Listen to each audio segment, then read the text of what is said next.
August the 25th.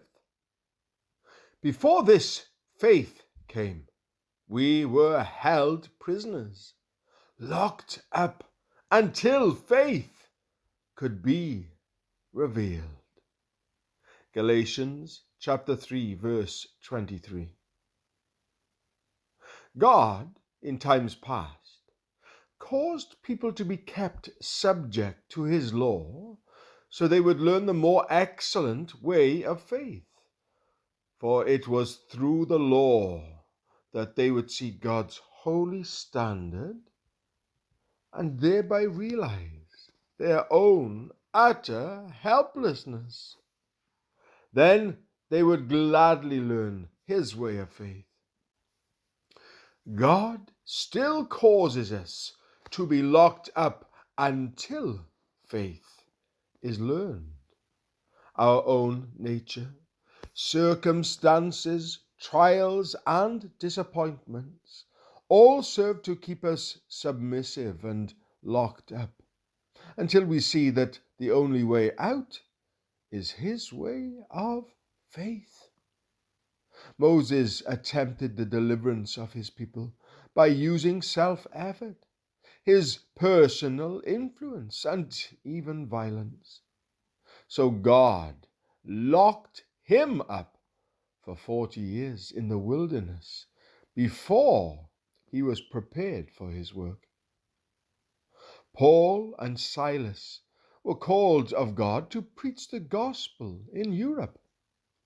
In Philippi, they were severely flogged, thrown into prison, and the jailer fastened their feet in the stocks. Acts chapter 16, verses 23 and 24. They were locked up to faith. They trusted God and sang praises to him in their darkest hour, and God brought deliverance and salvation.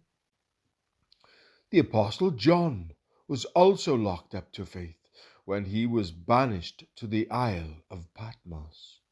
And if he had never been sent there, he would never have seen such glorious visions of God. Dear reader, are you in some terrible trouble? Have you experienced some distressing disappointment, sorrow, or inexpressible loss? Are you in a difficult situation? Cheer up. You have been locked up to faith. Accept your troubles in the proper way and commit them to God.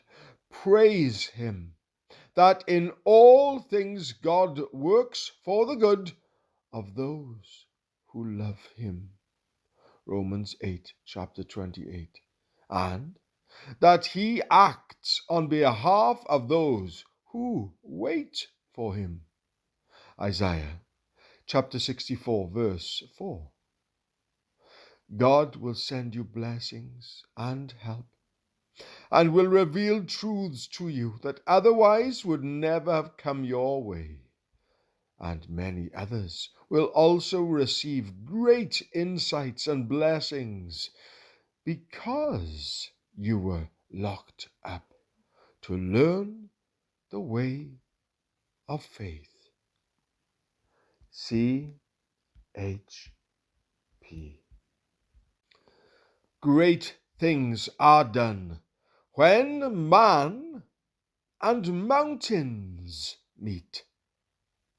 These are not done by walking down the street.